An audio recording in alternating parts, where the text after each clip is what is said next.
પ્રભુ ઈસુ ખ્રિસ્તના નામમાં આપ સર્વને પ્રેમી સલામ. ગીતશાસ્ત્ર 73 એમાં ગીત કરતા પ્રભુ ભક્ત આસાફે ઈશ્વરમાં નહીં માનનાર અને તેથી ઈશ્વરની બીક વગર દુષ્ટતામાં અને ભૂંડાઈમાં જ પોતાનું જીવન જીવનાર કેટલાક દુષ્ટોની સમૃદ્ધિ તરફ ધ્યાન કેન્દ્રિત કર્યું.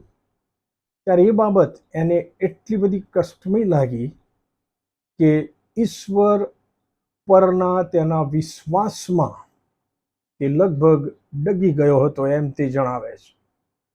જગતમાં દેખાતી આ વાસ્તવિકતાએ ખાલી આસાફના આત્મિક જીવનને ડગમગાવ્યું નથી, પણ પ્રભુની ભીખમાં વિશ્વાસુપણે જીવન જીવનારાઓના આત્મિક જીવનને પણ ગંભીર નુકસાન કરવાનો પ્રયત્ન કર્યો છે.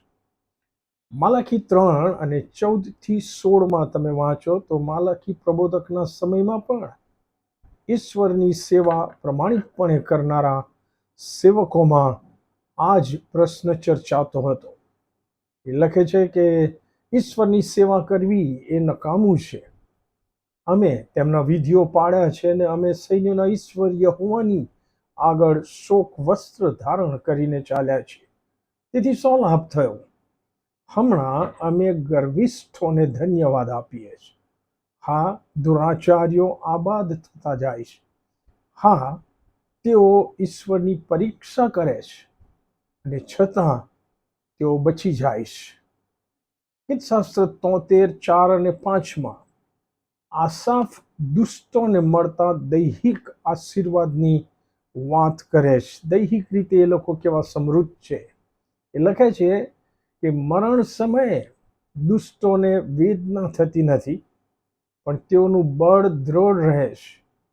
મનુષ્ય જાતના દુઃખો તેમના પર આવતા નથી અને બીજા માણસોની જેમ તેઓને પીડા થતી નથી. ગીતશાસ્ત્ર 73, 6-8 આસાફ જણાવે છે કે દુષ્ટોનું જીવન દર્દ, પીડા અને દુઃખો વગરનું હોવાથી તેઓની વિચારસરણી અને વાણી વધારે ઘમંડી, જુલ્મી અને હિંસક થતી જાય છે. એ લખે છે, માટે દુષ્ટોનો ગર્વ તો ગળાની કંઠી જેવો છે. વસ્ત્રની જેમ જુલમ તેઓને ઢાંકી રાખે છે. તેઓની દુષ્ટતા તેમના હૃદયમાંથી ઉભરાયા કરે છે.